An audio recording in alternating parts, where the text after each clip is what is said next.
Ayun, what's up mga par? Panibagong video na naman ang ating i-reaction. Ito ay kay Andy the Explorer. Ang title ng kanyang video ay Pinana ng apoy ang aswang sa tubig. Pinakanakatakot na video na hindi mo kayang makalimutan. So, i-play na natin to para matapos na. Halang video na ito ay kuha sa ring door camera mula sa isang tahanan sa Henderson, Nevada. Pagmasdan ninyong mabuti.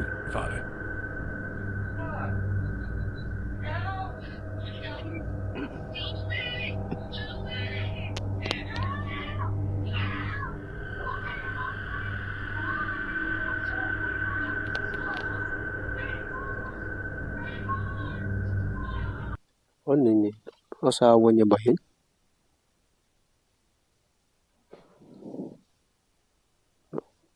Balik nga natin.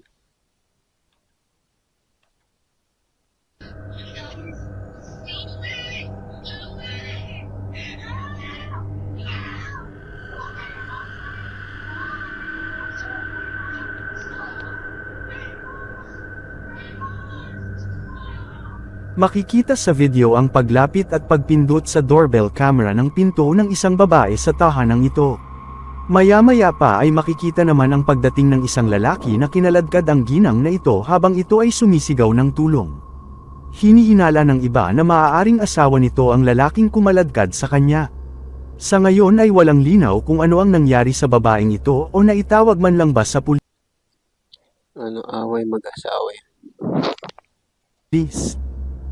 Ang video namang ito na nag-trending sa internet ay nagmula sa bansang Japan, na kung saan ay makikita ang isang abandonadong arcade. Sinasabi na ang abandonadong arcade na ito ay lubhang kinatatakutan dahil sa pagpaparamdam at laging pagpapakita ng isang multo ng isang batang babae sa loob nito. Dahil sa report sa pulis na may nakitang tao sa loob ng arcade na ito, dito ay agad nagsagawa ng inspeksyon ng isang pulis na ito upang i-check ang loob nito. Subalit lingid sa kanyang kaalaman, ay may nakuhanan na palang kababalaghan ang CCTV camera ng nasabing building na ito. Pagmasdan ninyong mabuti. Uy.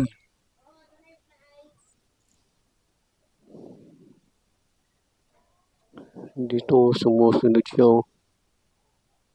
Kaya pala hindi niya makita. Nasa likod siya. Nasa likod niya pala.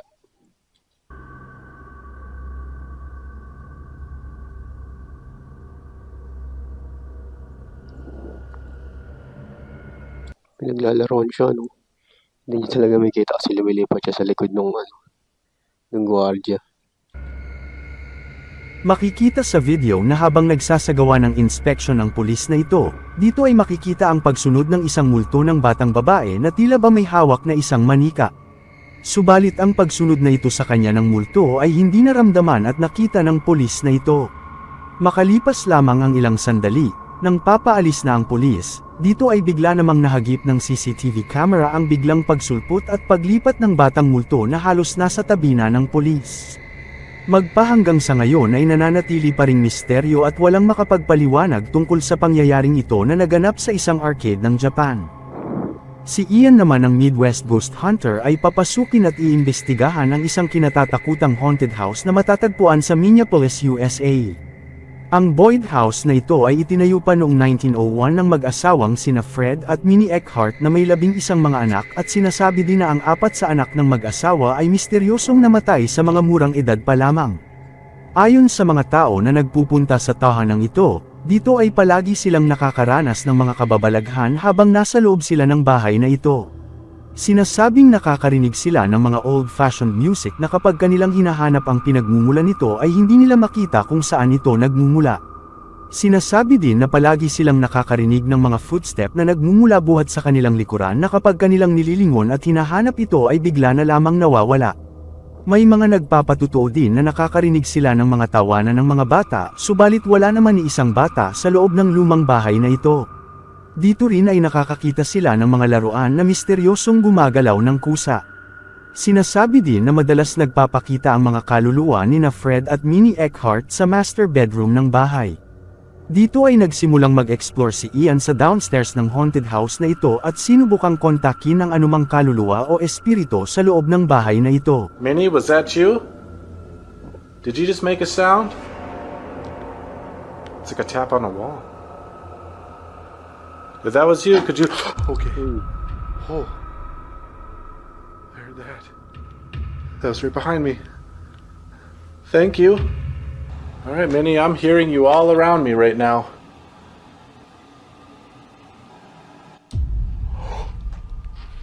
What? What is that? Oh my god! Ay. Na-reaction na natin, te. Ano na natin.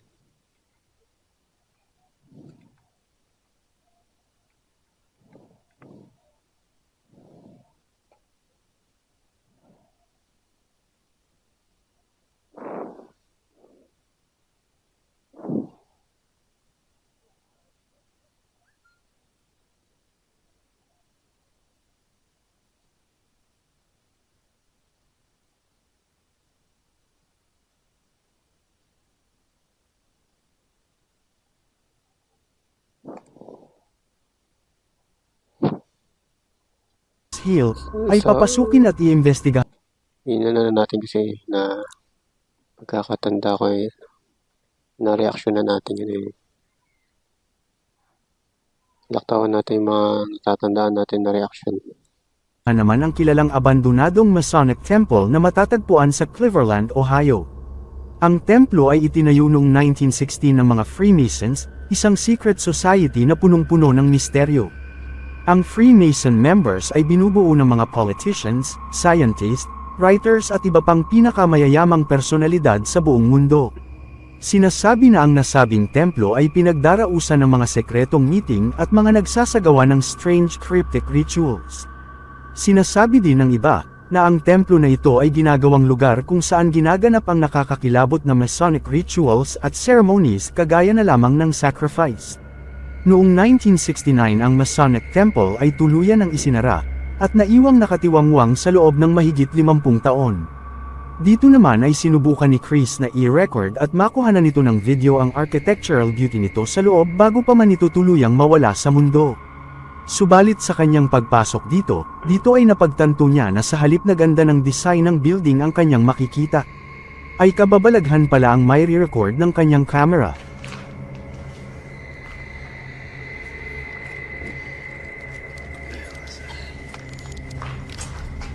Something touched me, I swear to God.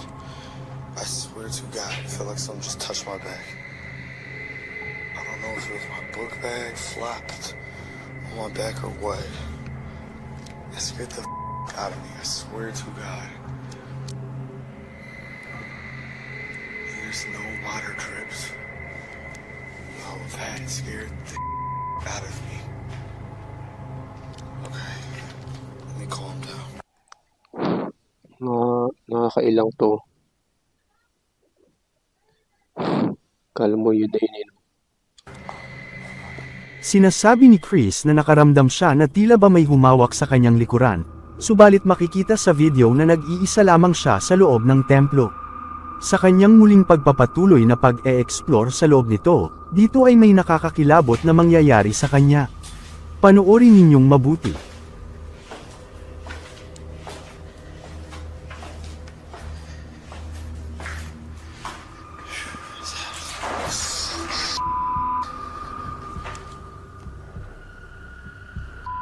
Doors are closed.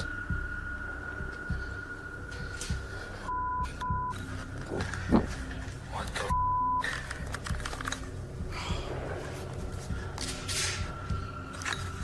hell no.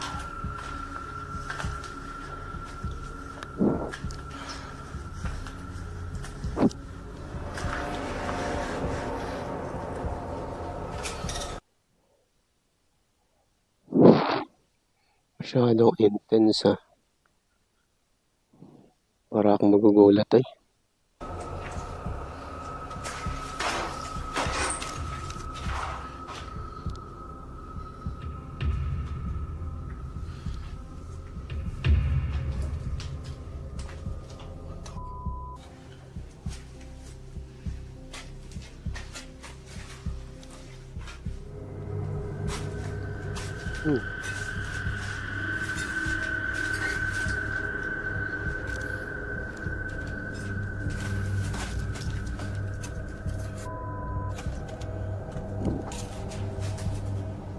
Makikita sa video na bago pa man biglang sumara ang pinto, dito ay bigla na lamang may lumitaw na nakakatakot na muka na mabilis na nagtago mula sa likod ng pintuan. Oo, ano. Hindi ko napansin yun, ah. Subalit nang buksan ni Chris ang pintuan, dito ay wala naman siyang nakitang tao at imposibleng may magkasyang tao sa likod nito dahil sa sobrang kipot o liit ng space nito. Kahit pa man natakot si Chris sa nangyari, si Chris ay nagpatuloy pa rin sa pag-e-explore bago siya umuwi. Nang matapos siyang Oo nga, ano. mag-explore sa ibang lugar ng templo, dito ay naisipan niyang bumalik sa huling pagkakataon sa misteryosong pintuan bago siya umuwi ng kanyang bahay. Subalit lingid sa kanyang kaalaman, dito ay may nakakatakot na kababalaghan siyang makukuhanan ng kamera. Pagmasdan ninyong mabuti.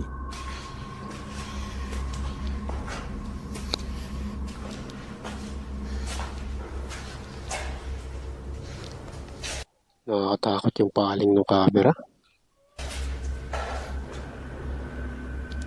Do not remember closing this door.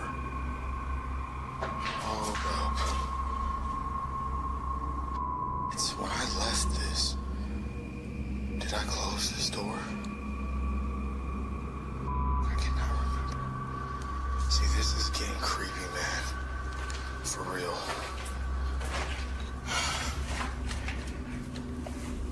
I can't even open the door.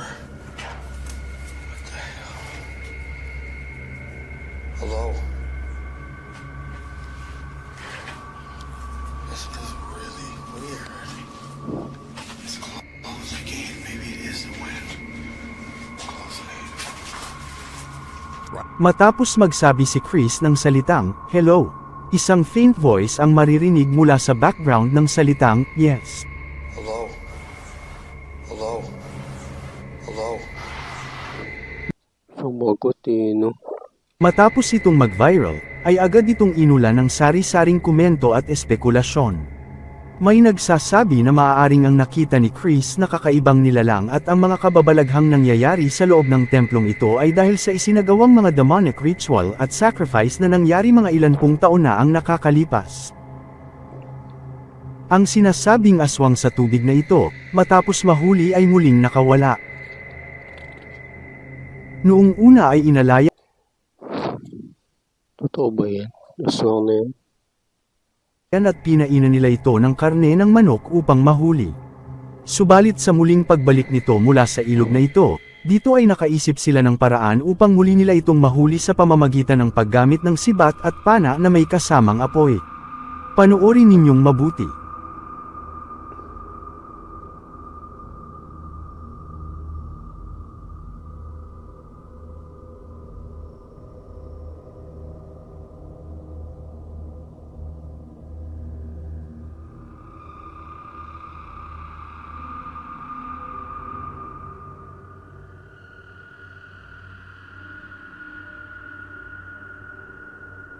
Ang video na ito na viral ngayon sa internet, ay Ibang klase naman yun. nagmula naman sa TikTok na may milyon-milyong views na sa kasalukuyan. Panoorin ninyong mabuti.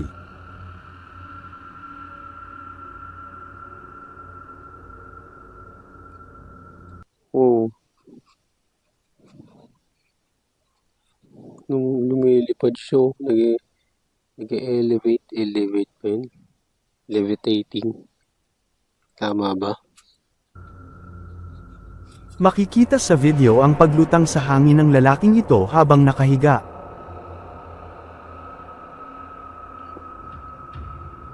Makikita sa simula ng video na bago ito lumutang sa hangin.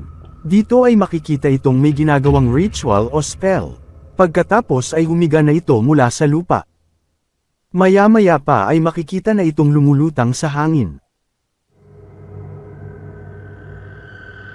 Kahit paman may nagsasabing peke lamang ang paglutang nito, dito naman ay maraming nabigla at nagulat sa sumunod niyang ginawa.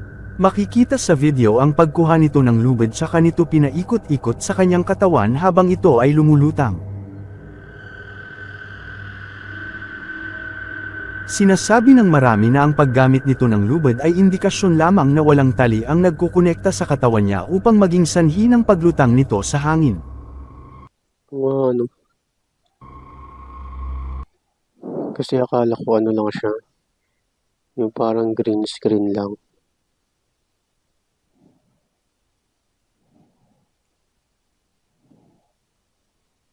Kasi kung may tali siya rito, tatamaan dapat yun ng ano niya.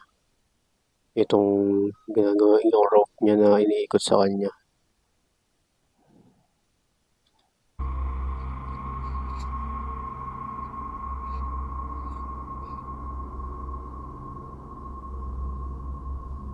Kayo, ano naman ang masasabi nyo dito? Ilagay lamang ang inyong komento sa ibaba.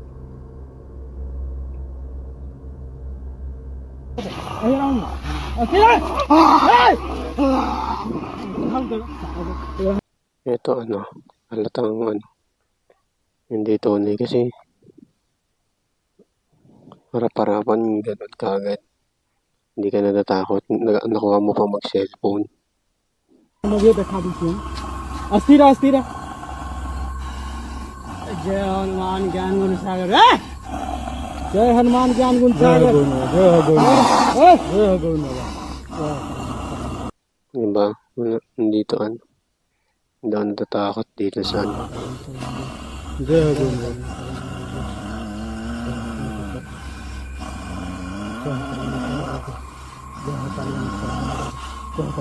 देख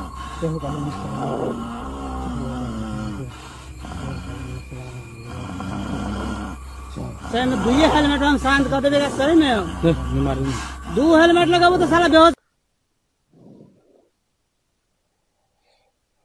So, yun.